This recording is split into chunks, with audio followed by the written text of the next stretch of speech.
Welcome to your December 16th Professional Development Program Talking Circle. It's so great. I hope you folks are all staying warm and are getting geared up for the holidays. Let's get started with our disclaimer. This presentation was produced under U.S. Department of Education contract number GS00F115CA with Synergy Enterprises, Inc. The views expressed herein do not necessarily represent the positions or policies of the U.S. Department of Education. No official endorsement by the U.S. Department of Education of any product, commodity, service, or enterprise mentioned herein is intended or should be inferred. Awesome. Now that we've got the disclaimer done, let's look at what we're going to be talking about today in this talking circle. One of the first items we're going to go over is some reminders and announcements. And then the main topic of discussion will be around culturally responsive education. And then we'll wrap up with some upcoming events. We still have some people joining us, so I'm just going to take a moment, make sure everybody's got their audio on. Great. Okay. Joining us today is your program officer, Angela Hernandez. Hey, Angela. Hi, everybody. Welcome. Thanks for being here today. I know many of you are trying to wrap up a term. I don't know, you might have tons of student work on your desk. You're trying to finish grading. I know that was the case for a few others this week. Alani, I'm going to throw it back to you just for a sec. Okay, thanks. And so you are also joined by your OIE Technical Assistance Team coaches. I'm Olani Lilly, and I'd love to introduce you to our new member of our coaching team, Sarah Ruff. Hey, Sarah. Hi team. Thanks so much for having me. My name is Sarah Ruff, and I am coming to you from the Fort Peck Reservation in northeastern Montana, home of the Lakota, Dakota, Sioux tribes, as well as the Assiniboine tribe. And I'm really excited to be here and working with you. If you have any questions, please feel free to reach out to me. Awesome. Also monitoring the chat and helping us on the tech side is Sarah Brightwell. So we're a little surrounded by Sarahs today. That was my joke earlier this morning. So we're living in a Sarah world today. Let's move forward. So let's go through some reminders and announcements. One of those reminders is really around your APR preparation. And you might be like, Olani, APR already? Well, yeah, we just sort of want to get you geared up so that you have a successful APR preparation period coming up and you can move smoothly into your APR. So one of the things you really want to maybe look at is reviewing your GEPRA and performance measures, really to make sure that you have appropriate data collection methods and tools to report on both your GEPRA and project measures. Also, you may want to take time to review your data collection tools and methods and that the data that it's collecting. Sometimes we create some amazing data collection tools, but when we look at the data that's coming out, it may not actually give us the information we need to report on our GEPRA and project measures. So now's the time, as far as like housekeeping, to sort of really look at the data that's coming out from those collection tools and make sure that they are going to provide you with the information you need in order to report on your GEPRA and project measures. Also, you may want to check in with your budget staff, take time to really reconcile expenditures that you have maybe on your own record keeping, as well as and sort of reconcile that with what's happening with the budget staff and what they're doing, as well as make sure that the drawdowns are being made and that each budget category and line item are lining up. We have your due date. So we're going to have your APR preparation webinar on March 3rd. I really want to encourage you to invite your budget staff. A lot of the APR, part of it is definitely about reporting what's going on with the program, but another important aspect is the budget information. And so inviting your budget staff to participate really helps give them an awareness of what kind of information they should be providing. And so when we look at the due date, so for this year, grantees, your due date will be April 28th for your APR. And then for fiscal year 21, your APR is due March 31st. Oh, Lonnie, let me just add a couple of things here for a Sure. second. I want to reinforce Alani's point about your discussions and your engagement with your budget staff. And a couple of notes I'll suggest in terms of talking points that you might have for them. One is, and I think most of you know this, and you did a great job overall of the revised budgets for this year, both for the year 2 and for the year 5 for our FY18 cohort. And as you move forward, I certainly wasn't so concerned this fall as you turned in your budgets to look and expect some alignment, right, with the G5 drawdown activity for some obvious reasons, in large part because you're just lining up fiscal years and whatnot. And many of you were in the midst of actually drawing down over the last couple of months as folks were beginning the term for people you actually successfully recruited. What I will say is that as you move into 2023, keep in mind those markers. And, when you have I understand when you've got an APR, particularly the 21 cohort, due on March 31, which is technically the end of a quarter for most of us, you may not be sharing the most up-to-date budget information because your respective budget offices may be actually wrapping up actual drawdowns and activity right around the due date time. And that's okay. I think what is helpful in the APR is for that budget narrative caveat. It's where for 21 grantees in particular, that budget narrative matters a lot more because you're going to have to explain that discrepancy between what I will be seeing in G5 in April versus as I'm reading those APRs versus what happened as of March 31, right? As of your due date, knowing that you're going to have to be describing things that aren't yet drawn down from G5, but are coming or accounted for.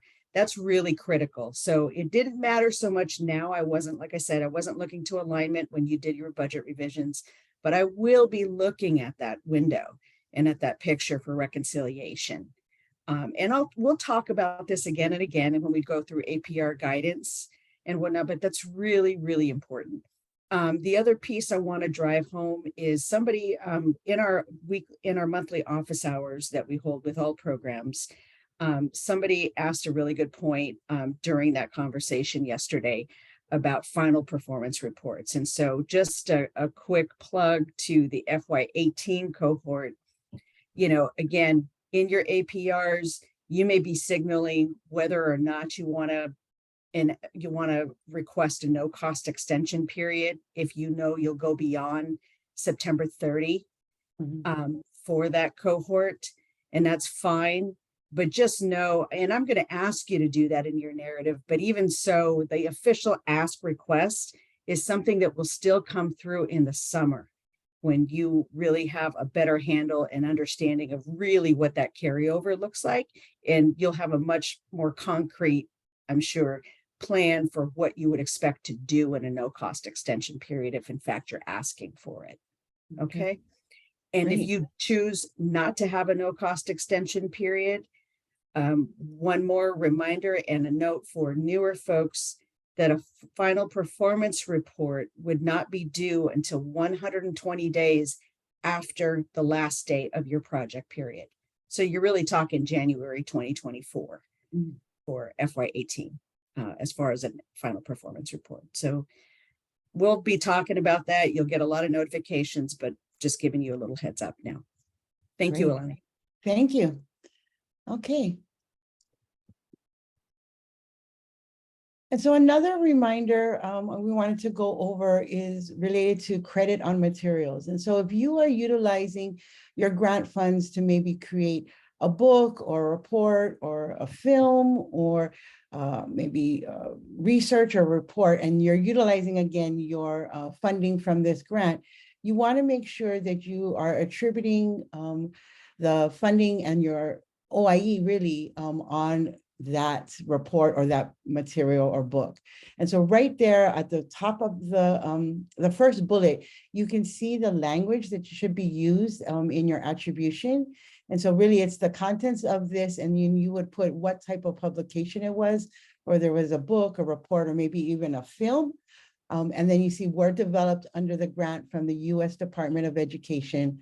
However, those contents do not necessarily represent the policy of the US Department of Education, and you should not assume endorsement by the federal government. So all of that language right there, you want to make sure you put it either on the front page of the book, but you want to give credit to the funder.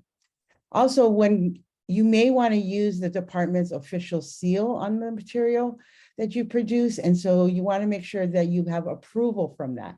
And you can get approval for the use of the seal from the Office of Communications and Outreach, OCO, for approval to access and use the seal. As well as program offices or the grantees can contact the OCO. And right there you have the phone number as well as the email. And so I think they're going to put that in the chat so you can access that. Again, this is if you want to include the logo as you put the credit on the materials. Also, oh, here we go. Also, we just wanted to make sure you are aware and that you are sharing this with maybe the teachers so that they can share it out in their schools and programs, that the Office of Indian Education Student Artist Competition is out again this year. And so we're so excited. The theme this year is I Am the Future. This competition is open to American Indian, Alaska Native, or Native Hawaiian and Pacific Island artists, writers, or videographers.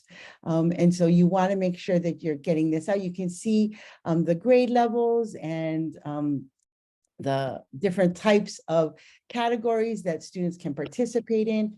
All entries must be submitted online by March 29th, and Sarah Ruff put in the link so you can access more information on that. And we will be announcing the winners at the upcoming PD,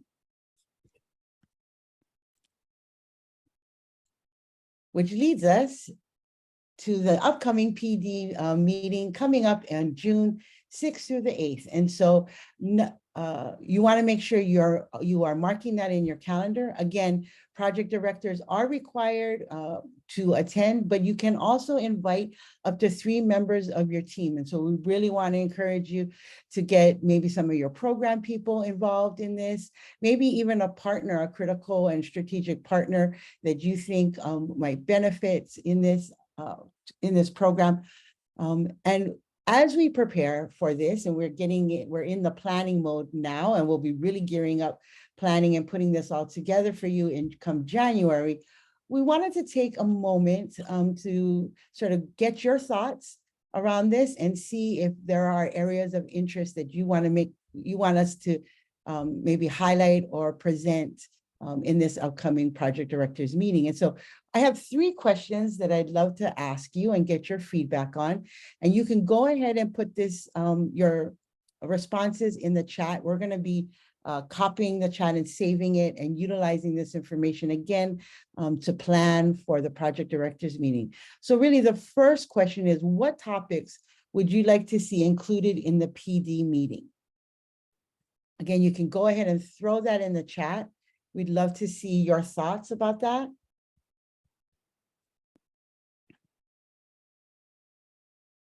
And as I see that populating in the chat, I will move on to the next question.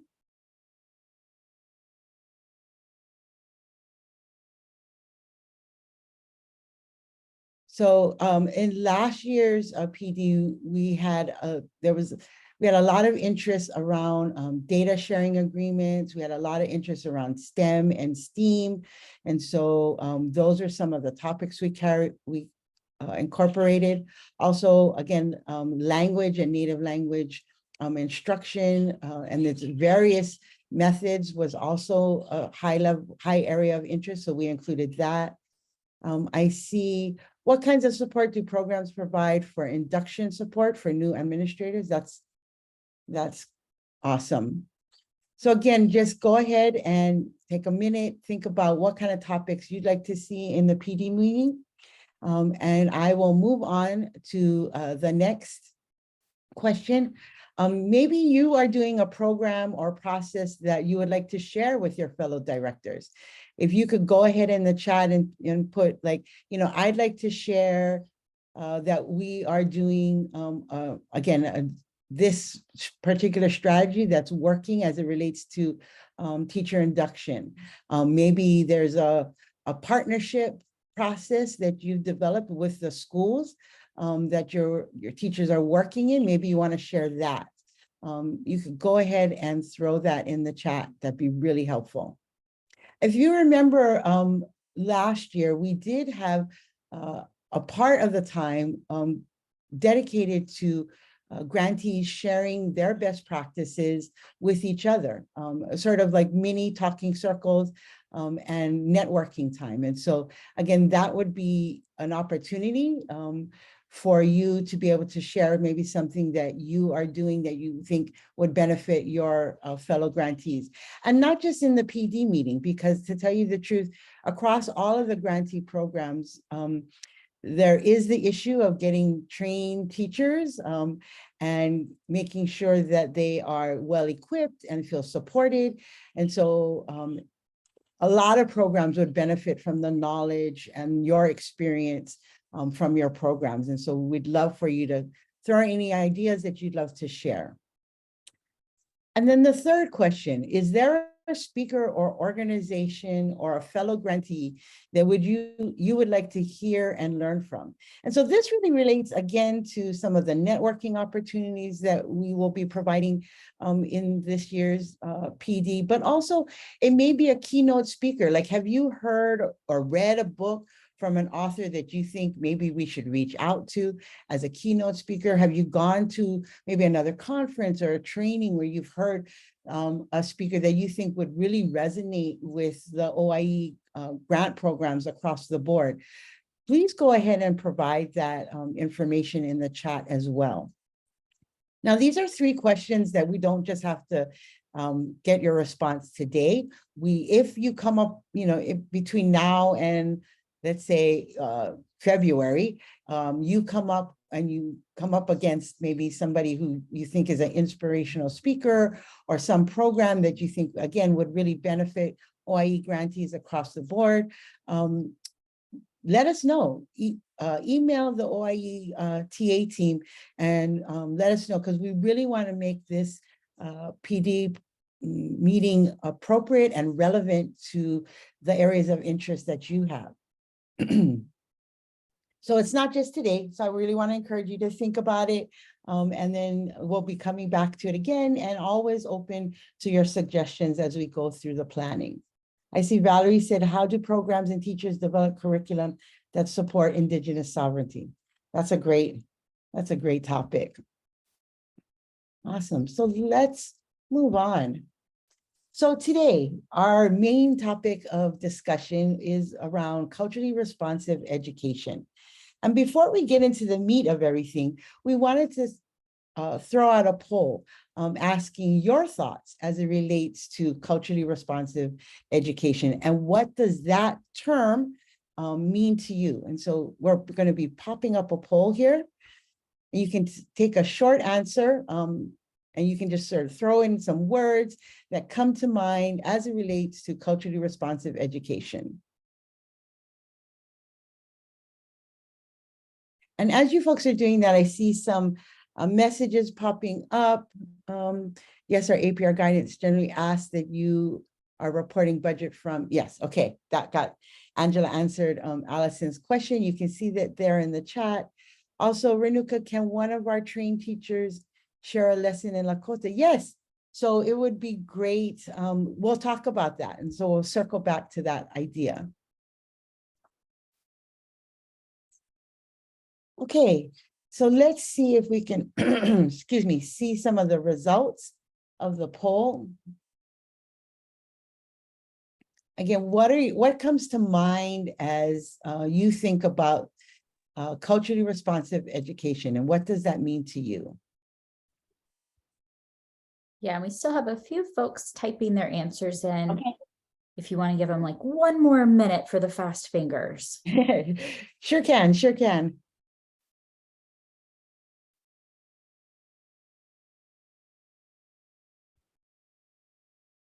All right.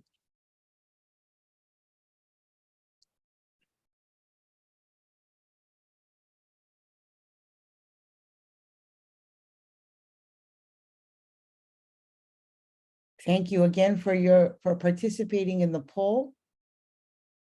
And once everyone gets their thoughts in, we will take a moment to sort of look at your responses.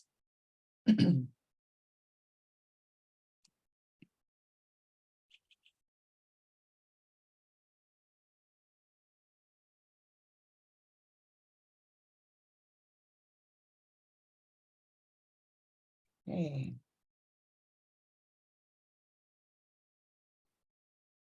All righty. For some reason, I can share. yeah, can you? I can't see it. Yeah, no problem. Thank you. Are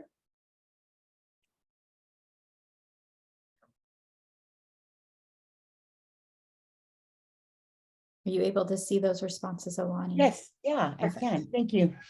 So teach in a way that allows culture to drive the learning experience. Yes. It means adding culture and language into existing Western schooling structure, using tribal language and songs to develop a great strategy, developing lessons and activities, education that reflects language and culture using cultural methods and methodologies. Awesome.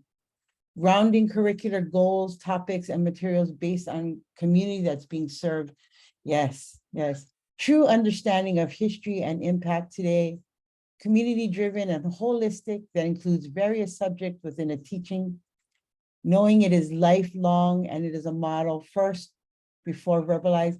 I love the whole idea of includes various subjects within a teaching. Really, you know, when you think about culturally responsive, it's kind of gets to the heart of sort of breaking up those silos as it relates to content that, you know, our people didn't learn in sort of silo. There was language arts and math and science, like the whole STEM and STEAM thing is really a native practice and is really breaking down those silos and the way that we learn.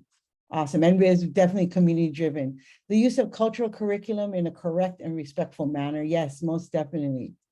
It reflects the culture of the students in the classrooms and families in the community. Yes, yes, and yes. Great, great, great feedback. Thank you so much for providing that. Okay, do I have to reshare my, can you see? I think I do. Hold on one moment.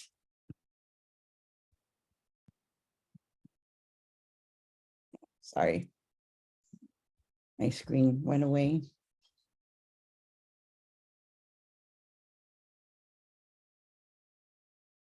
And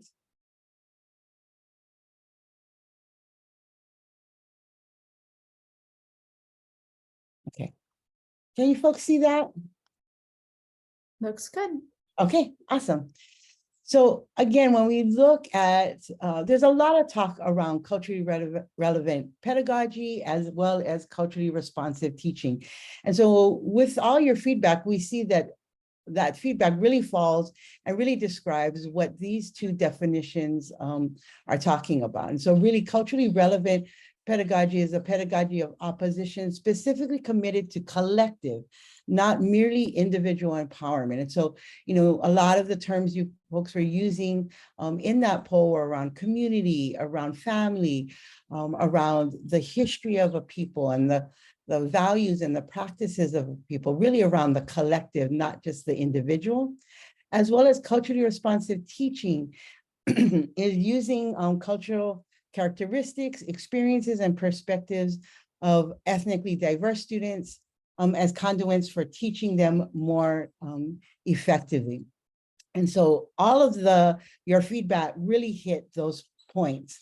But why are we talking about culturally responsive education, and what are the benefits around culturally responsive education as it relates to the student? Excuse me.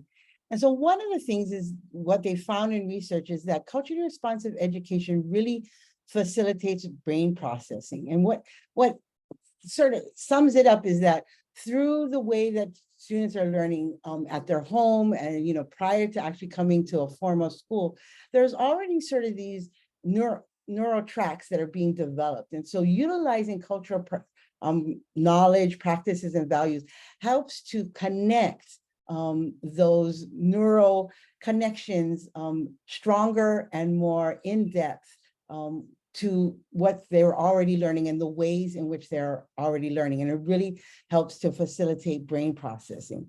So for example, students that come from communities with strong oral traditions, the best way sometimes for them to learn new information, and I'm sure you folks see this and are teaching this to your teachers and administrators, through music and storytelling, utilizing repetition, rhythm, movement, and visuals during instruction assists in strengthening those neural pathways for comprehension. It also helps to motivate and engage students. And this is really around making the education relevant and connected to students' everyday lives. And so they see that, and that's why a lot of times one of the data points a lot of cultural-based schools sort of can highlight is their level and high rates of attendance, because students are interested and they're motivated to be at school because what's happening in school connects to their everyday lives. It also helps to deepen and strengthen the students' identities. And I know you folks have seen that out with both your teacher and administrator cohorts, as well as the students that they work. Students having experiences with culturally responsive teaching practices have a deeper sense of racial identity. And really the premise is that when you build this, this deep sense of racial identity, they feel empowered, they feel valued, they feel that their ways of learning and knowing have a place in this world, as well as really like developing their esteem as not just an individual, but as a community and as a people. And again, that really just helps to develop, you know, some of the indicators we first see is around better attendance. But later on, what we see as students get more and more engaged and more embedded in culturally responsive education is that they take that learning and they apply it out into the world, which, you know, really comes from developing critical and cultivating critical thinking. It really helps to build students' awareness of social justice issues encountered in their daily lives and communities through rigorous, again, project-based activities. Project-based activities is a very culturally responsive education strategy. And we see that again and again about how our students, whether it's about water issues or maybe even literacy, or making sure that there is access to safe places, our students are getting involved and engaged in acting out and living out those lessons that they're learning as they develop, again, those critical thinking skills, as well as promoting a sense of safety and belonging. And boy, is that necessary today. It's really fundamental to learning. If a student does not feel safe and belong, we can't even really get to a point of maybe introducing multiplication or developing stronger writing skills, really creating that safe place and having that student feel a sense of belonging establishes a really strong foundation for learning.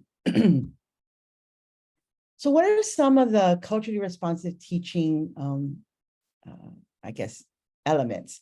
They really sort of circle around relationships, relevance, and rigor. You know, I know you folks know this, but building relationships for learning is really key, not just for Native children. I think it's the case for all students, whatever age you are, from whatever community you come in.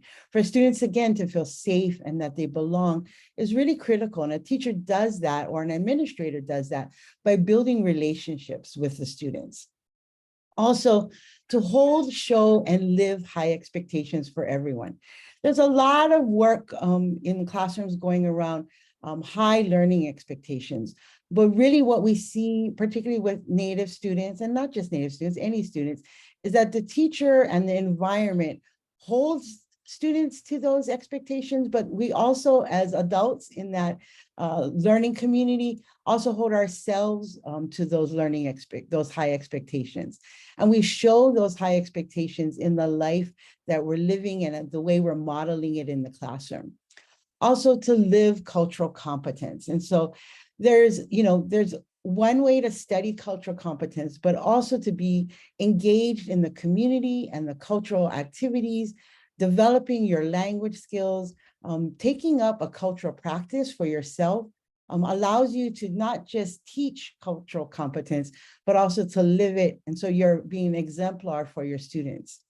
Another thing I think was mentioned again in the poll we took was really aligning teaching strategies with cultural ways of learning. And I gave sort of an example earlier really around, if a culture or a community is really engaged in an oral tradition, utilizing song and dance, repetition and rhymes, storytelling as a strategy that aligns with cultural ways of learning.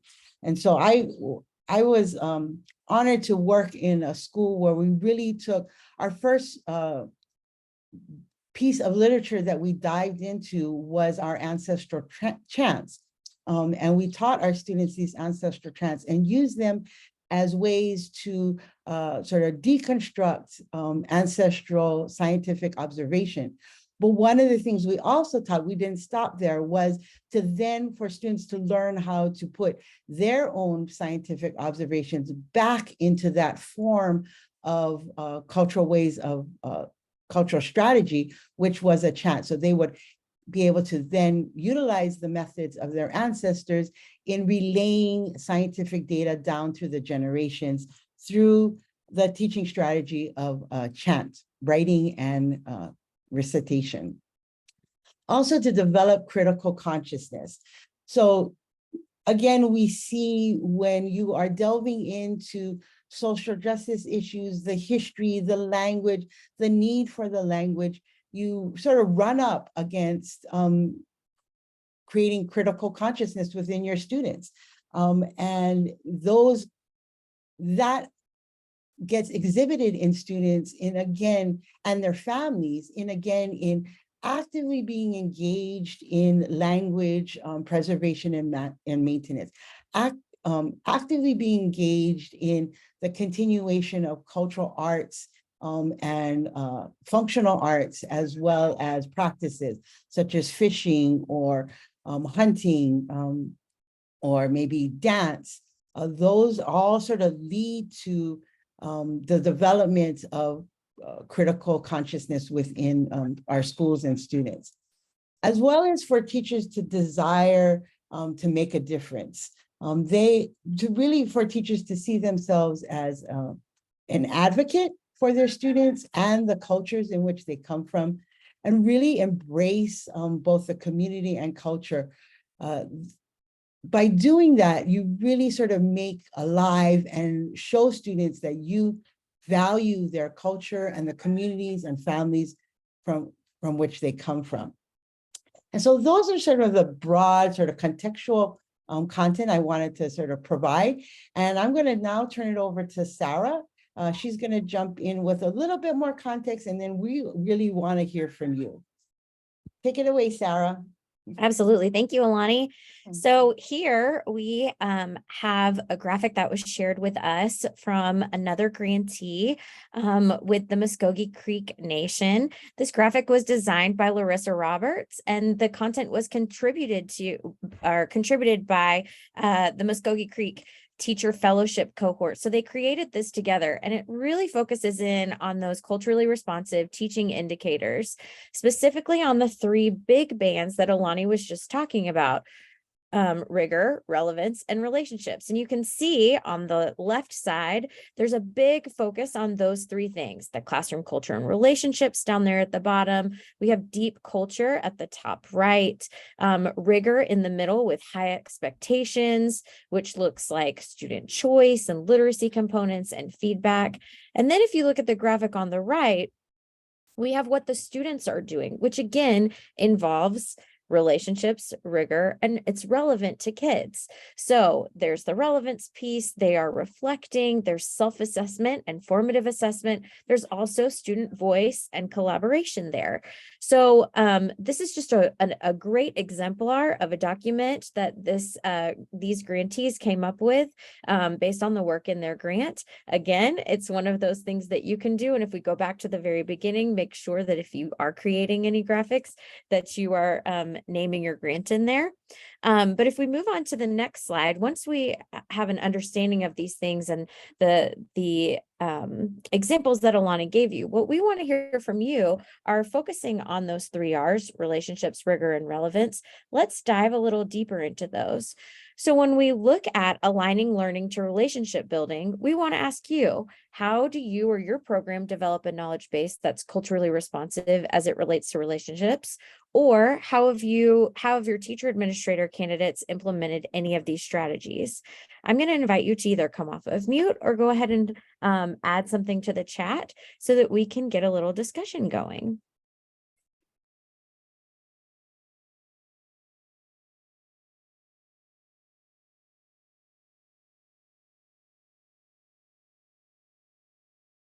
Is there anyone that's really thought about relationships? I And embedding can those things? go. Great, Hi, thank it's you, Renuka Renuka. De Silva from University of North Dakota. So there are a couple of ways that we do this, and I've actually visited the schools and even taken pictures and how they're teaching the lessons. One big thing is using the language, of course, because ours is a teacher education program, and using culturally relevant literature, i.e. written by authors of those cultures.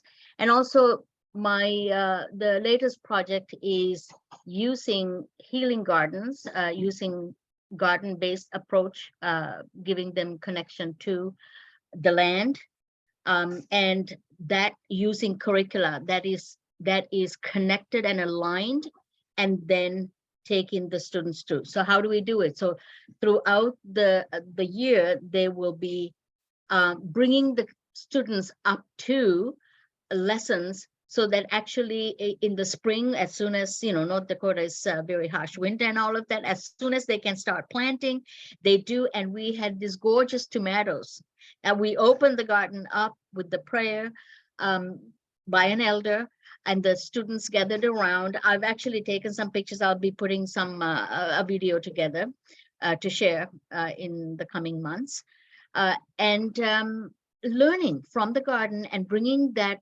pride of cultivating and harvesting. And these healing gardens have all of the native plants that were important to those tribes. So we've got one happening in Sistern Wahpeton and one happening in Tatetopa.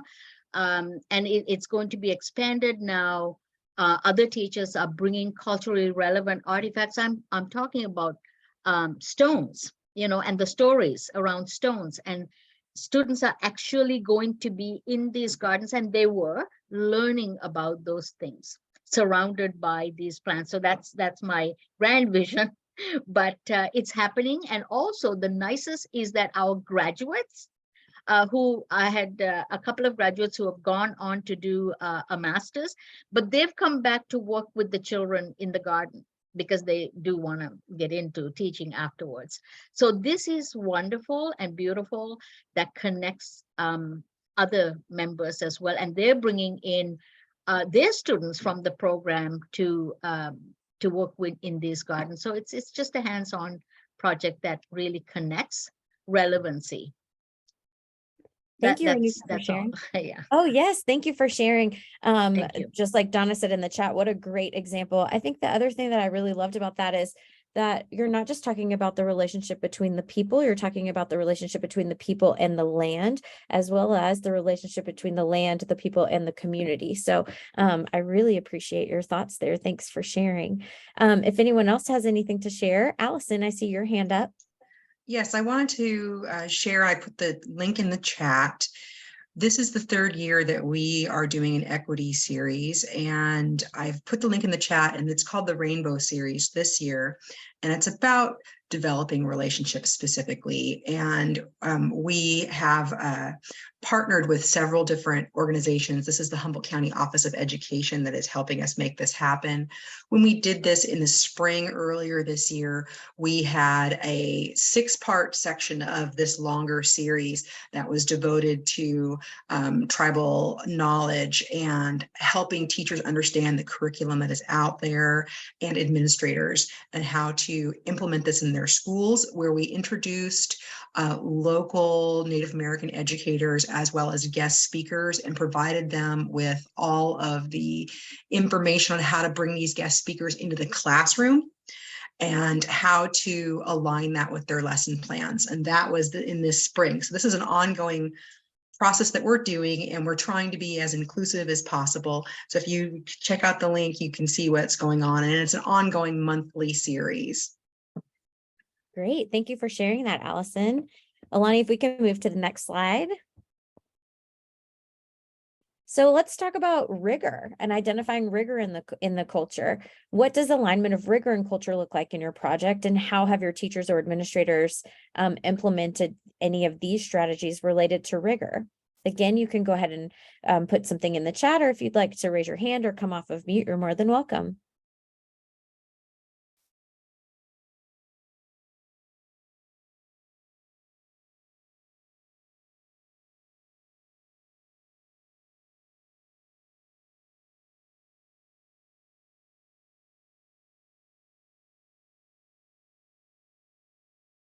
Anyone with any burning desire to share about rigor? This one's a hard one.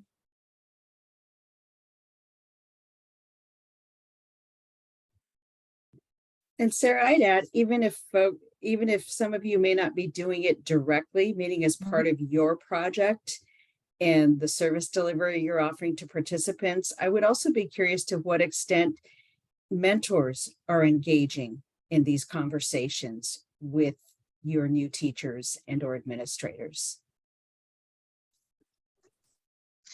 Yeah. Go ahead. Sorry. Yeah, go. One of the things is within our ITEP framework is privileging and promoting Indigenous knowledge systems, our culture, and our language, of course, why we're here right now. And the rigor part, I think it's just kind of whole for the team, for the students, and how do we get institutional support to help accommodate the requirement of the language requirement. But yet there's an inequity. What I mean by that is why does an institution require a language when yet all the Indigenous languages are not yet offered there? So even though that might be the case, how can we work to develop solutions with the institution? So I think that is one of the biggest hurdle, is working with our leadership, with the institution. How do we privilege and promote our language, our culture, our values, especially within the political status right now, with our changing states and those leaderships there? How do we advocate? Not only our students, how do they advocate? How do we advocate for our students to truly privilege and promote our culture? So I can't.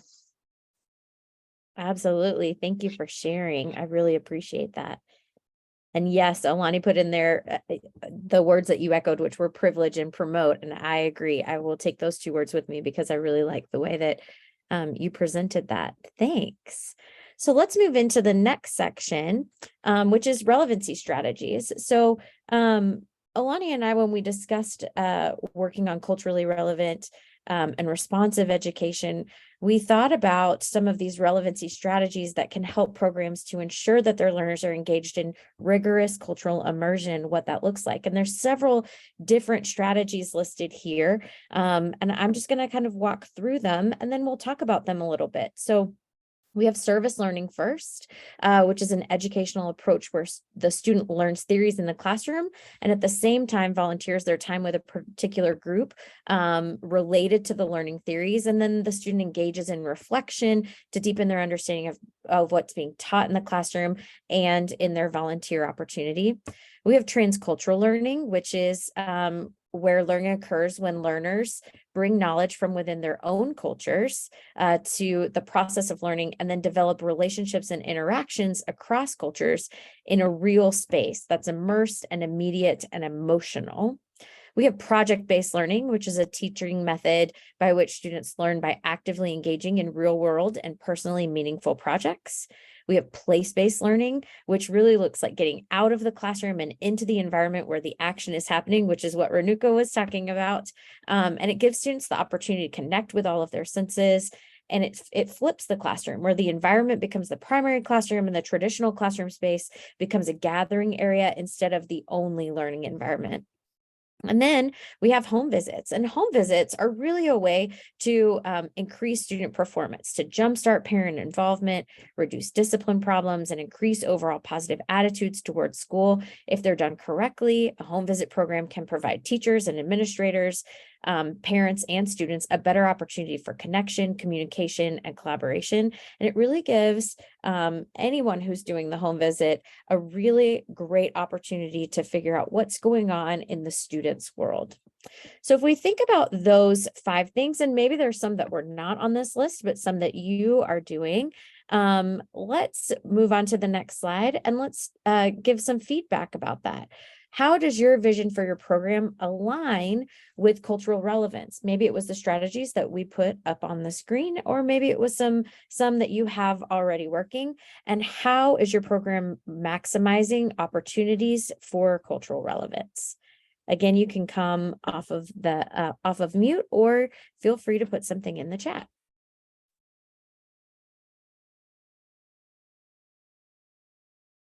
Valerie, I see you've got your hand raised. Hello, yeah, I'm Valerie Shirley from the University of Arizona. We have 22 native nations within the state of Arizona, and so we really privilege Indigenous sovereignty by really unpacking what political notions of westernized sovereignty means, and then moving back and reconnecting to Indigenous knowledges to to promote traditional forms of sovereignty. And so that with that larger goal, within our program, we're developing curriculum from our own cultural contexts, meaning we don't rely on external curriculum programs, but we really work to prepare teachers to create curriculum from their own context. We look at the different injustices that are happening within their communities, and they create topics around the curriculum around those topics. And so there's this justice-centered lens that's associated with developing curriculum, because we look at these injustices and connect them back to the reasons why we have those injustices is linked back to colonial structures. And so therefore, developing a critical Indigenous consciousness around those structures is what is how we're working to move back to traditional forms of Indigenous sovereignty. And so Enrique mentioned privileging and promoting Indigenous knowledges, languages, and values. And that's at the forefront because historically, those have been the ones that have been, they've worked to become erased from our communities and from the identities of our community members historically. And so now how do we move back to those and reconnect to those so that we can promote Indigenous sovereignty in that way? So I think coming from that perspective is really promoting relationships with knowledge holders, rigor in developing critical thinking skills, and critical Indigenous consciousness around analyzing and synthesizing around ideas around these structures.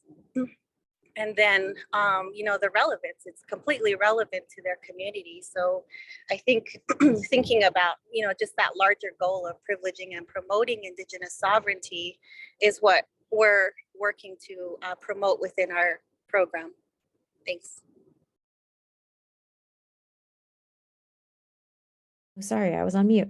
Thank you for sharing, Valerie. I really appreciate you digging really deep into how you're creating that relevancy for your community specifically. Allison, I saw that you had your hand up. Yes. What we've done is we've worked through our community partners, NCIDC, the Northern, North Coast Indian Development Council, and Northern California Indian Development Council, and the ACLU.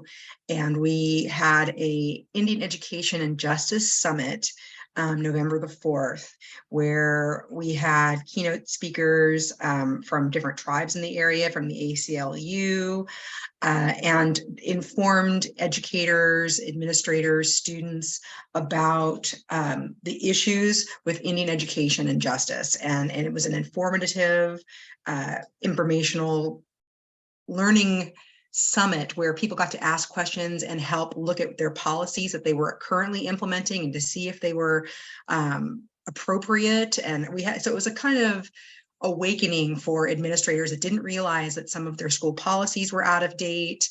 And it was a very well attended summit too. And it helped address a lot of issues people didn't realize about what I would directly call discriminative practices that are happening in schools, especially with regards to discipline of children. And so it was a very, I would say, impactful summit, and we're looking to have it again for every year. We have a new cohort of incoming administrators to keep them in that mindset. Great. What an awesome opportunity for all of the people who are working with your grant to really get out there and understand what's going on, and hopefully change some of the practices that they have and learn new skills. Renuka, I saw that you had your hand up as well. I did. Thank you. I thought, well, maybe I shouldn't say too much, but I've already had my chance. So one thing I wanted to say is I echo with everybody who said what they did. And I just wanted to add a little bit. People generally see large universities as that wall, right? They're not interested. The leadership isn't interested, or those people. But I'm working with them, and I know from my point of view, I'm really open, and I'm actually working on programs to promote and privilege the Indigenous ways of knowing cultural values, etc. But also, what I want to bring to the attention is that we have to work in unison, in agreement with the tribes. Sometimes it's very difficult to work with the tribes as well, because they're a little bit resistant sometimes. I have got two great nations working with me, and we're making headway. And I'm talking about, for example, Running Horse Livingston, like we're developing, curricula, etc. So we're opening up pathways to work together in that cultural, a giving and taking, reciprocity. But it has been a journey. It's been a tough journey, but a worthwhile journey. And we're working together. These are small steps. Sometimes it takes a lot of steps, but one of the learnings that I've done is from my mentor in Hawaii, Dr. Manulani Aluli Maya. And she said, you know what, Renuka, if we need to have this cultural relevancy, we also need to open up. We also need to, as tribes and as nations, open up and give and receive. So she is a great example of working. Right now, she's working on a food sovereignty project with one of my dear friends from where I'm originally from, bringing in all this knowledge, because Hawaii's lost that knowledge about the coconut, right? Right now, I mean, they did a documentary film won many awards, but this is what I mean. So here we are bringing in thousands of years of knowledge into Hawaii, because the knowledge in Hawaii was lost around the coconut. So that is a great example of working together. You're not losing, you're actually gaining and sharing the knowledge. So this is what I am doing with the people, the nations that I'm working with. I'm actually, what is it that you want? Here's what we're doing. And it's opened up pathways. So I think it's a two-way street as well. You can't resist and expect, and at the same time, saying somebody is not available. So I hope I'm making sense. Am I making sense, or am I just rambling? Yeah. No, it makes sense. It makes Yeah. sense and very So that's what I helpful. wanted to share. Yes, thank you for sharing. I appreciate it. Great. So we've talked about rigor, relevance, and relationships as they relate to culturally responsive education. And so we want to come back to our very beginning question and see if there's anything that you want to add to your learning. So what ideas and terms come to mind when thinking about culturally responsive education and teaching? And a poll will come up, and I want you to go ahead and answer that and see if there's anything different that you've learned, or maybe that you're now thinking about based on the information presented today.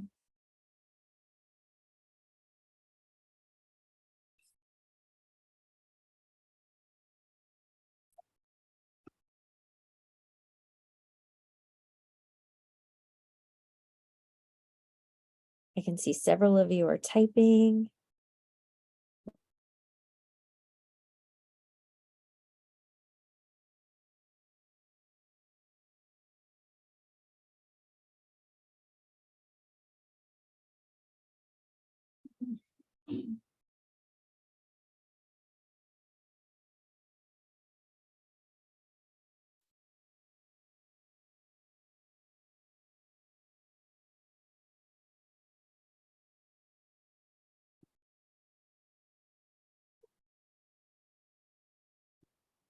I'm going to give it about 30 more seconds in the essence of time as we're thinking about making sure that you get back to your work.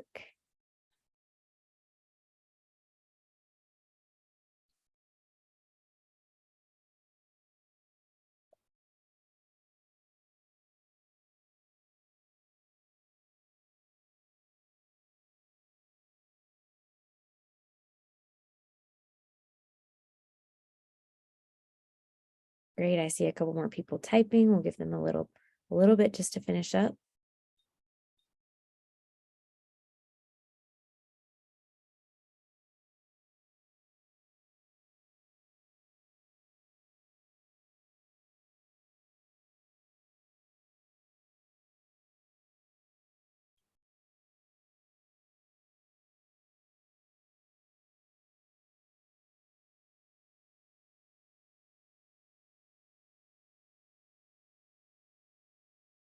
So Sarah, if you could go ahead and share those for me. It looks like I don't have that option either.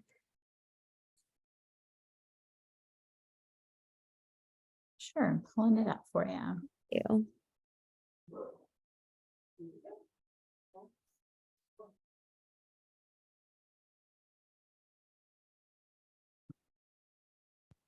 All right. So if we look on the screen, just some things based on what we talked about today. So someone answered reciprocity, initiating teachings to be reflected on the current coursework and outcomes. Someone really liked what Renuka shared about creating pathways between people and relationships at tribal nation levels. For creating avenues for relevance, rigor, and relationships. So again, remember that you can reach out to Renuka at any time. Incorporating mentor support to assist. I like that. Respect and ceremony, songs, language, and sovereignty, core values. The importance of having advocates in leadership roles and other spaces to facilitate in this work. Absolutely. I completely agree with you. how to help teachers live out these ideas in their communities of practice where they may not have full support from their peers, and how to find the balances at both ends, land or place-based curriculum and relationships. And then someone appreciated the reminder of privileging and promoting Indigenous worldviews within institutions that they're historically not done. So I love this conversation. Angela, is there anything that you would like to add here? Yeah, Sarah, this is great. And again, thank you, Synergy team, for sharing this, and of course to our grantees for your engagement here. I want to extend that thinking, and just to stick with the theme you guys that bubbled up here on privileging and promoting, and extend it to really thinking about how you can leverage your resources, your grant resources, to help this process of privilege and promote. So a couple of things I'll share. And for those of you who are newer project directors or newer staff, something to bear in mind. And for those of you more seasoned and veteran, dusting off the application that was approved, that got funded. And I'd want you to think about a couple of things as you go back and look at that application. One is, all of you had to speak to and write to the extent to which you would take the findings and the work from your projects and share them with the field in terms of lessons learned, successes, challenges, etc. And many of you, quite frankly, were pretty broad in what you thought you would do for that, outside of saying, I'm going to go to conferences, or I'm going to, share this with my peers in, these formal settings.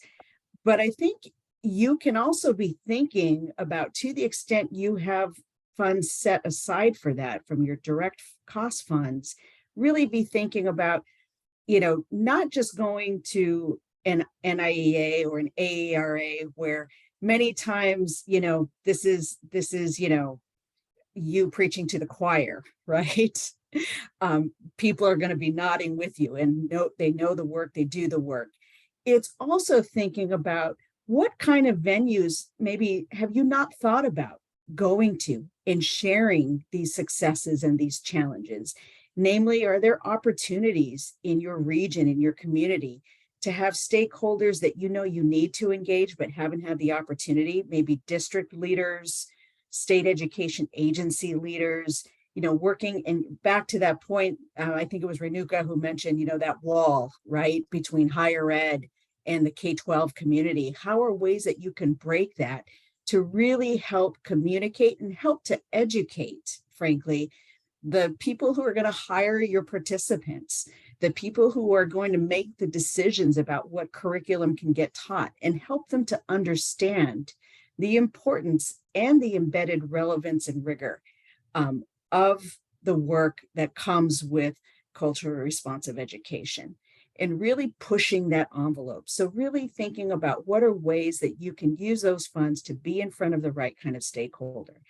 The other piece I would share is speaking more specifically to your participants. I forgive me, I can't remember who mentioned earlier this idea of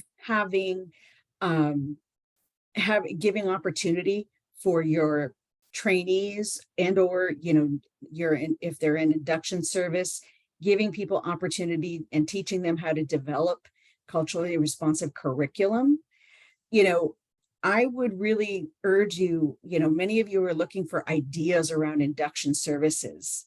This is the prime opportunity, again, to be engaging with district leaders, with school leaders, with the people who have hired your teachers, and going back to them and saying, look, I have funds, I can build in time for them to do this, because really privilege and promote, part of the challenge is it takes time, right? It takes time and energy to develop those things.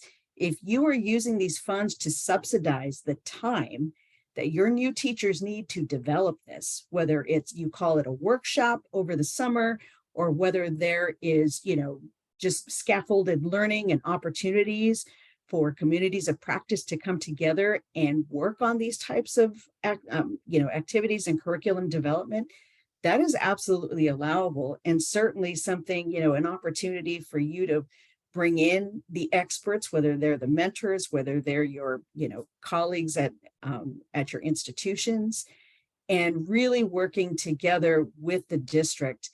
And that could go so far, right? Not just in terms of the isolated activity of supporting that particular teacher or group of teachers, but also thinking about the systems change. And I know some of you were speaking to that earlier, of the need to get leadership involved.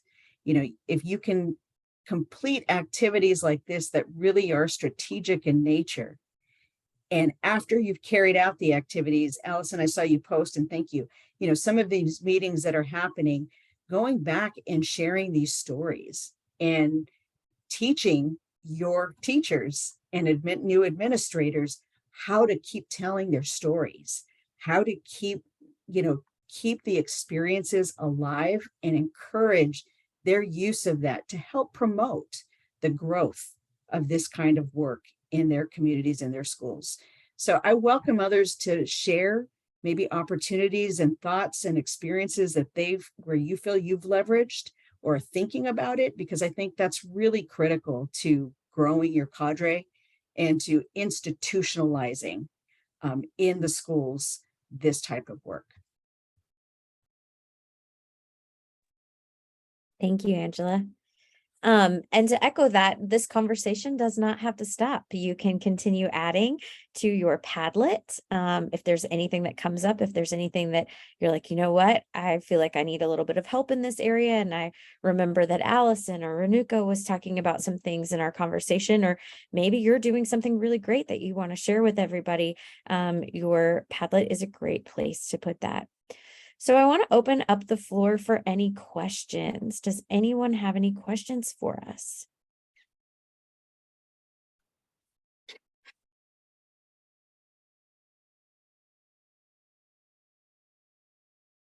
One question that we did have yesterday in our office hours that came up was that if you have participants who were originally planned to be in the school for 2 years and now need more than 2 years, how can grantees continue supporting them? And I'm actually going to throw that question back over to Angela and let her answer that so that she gives you a really thorough answer for that. Well, I think, thank you, Sarah. Lydia, I'm sorry to put you on the spot, but I'm going to put you on the spot. I think this is a learning opportunity for all of us. One, I know many of you more seasoned, and with some of the older cohorts in particular, you've already run into this issue, specifically our A-teens, I know, with COVID and whatnot, where many of your participants ran into delays, right? And so you were having to recalibrate the funding and the distribution of, and really having to think through, am I going to be able to have enough funds to support people who may not have passed a class or maybe be delayed for some other reason? And so they aren't on the track that you had originally planned. And Lydia, tell me, I don't know if there's any more you want to add to that as far as circumstances or scenarios. Yes, I mean, I think that roughly captures it without getting personal and individual cases of why, but yes. And so I know a number of you have run into that and have come up with some, workarounds and, that we've talked through. So I'm not going to call out anybody, but to see if anybody would like to share how they are supporting participants who may have fallen behind for one reason or another, and how you are ensuring that you can have the funds to support them.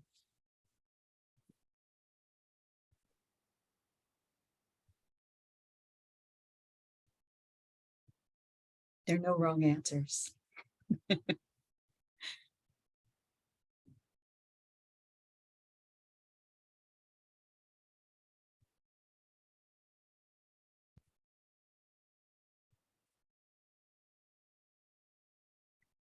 Lydia, I think folks may be shy. So I just, in the interest of time and to kind of share just some thoughts that as you shared that question yesterday, you know, there are a few approaches, and part of it depends on where you are in the work.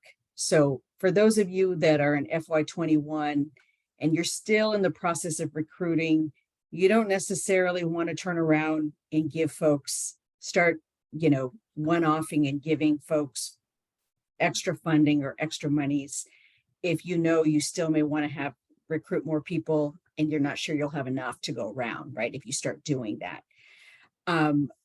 I think it's a caveat. One is you really have to do some budget projections for starters. So I'm just going to make this up that if you had a target of 10 students to recruit and you're at 5, but you really think you can get to 5 more, and maybe you have a little bit of extra funding left over from year 1 that wasn't used, whether it's direct costs or training costs, it's pretty broad.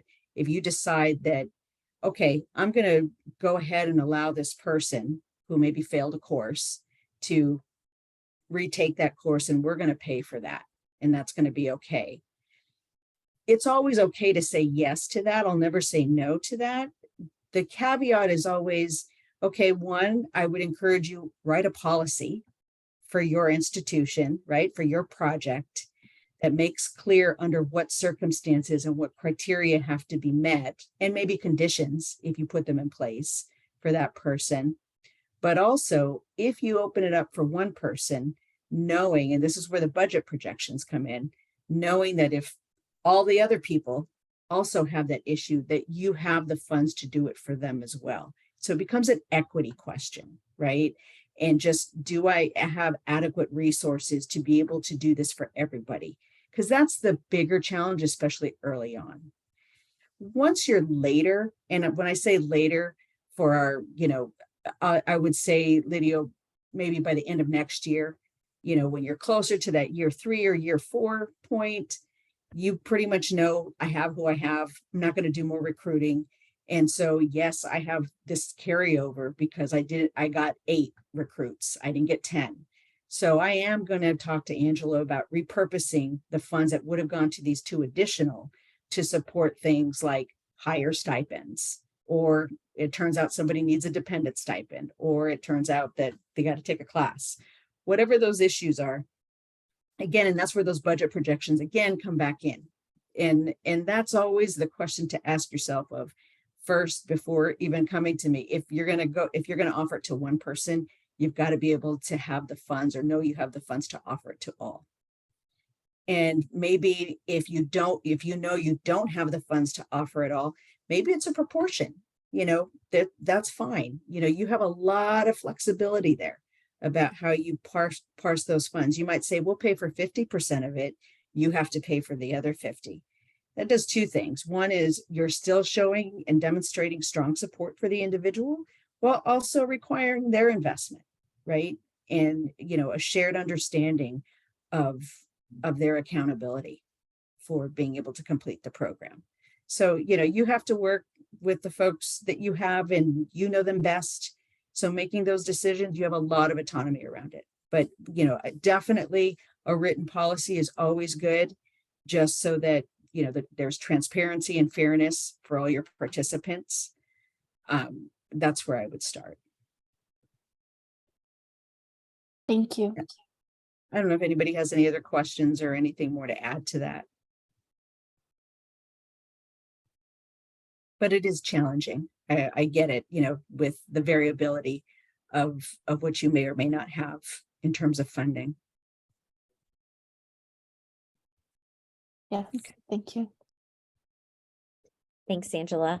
All right, so we're going to head into our last poll, and this should be popping up on your screen pretty quickly. If you'll just go ahead and answer those couple of questions that are up there, that helps to give us some feedback about what we are doing really well that you like, and things that we may need to switch up a little bit.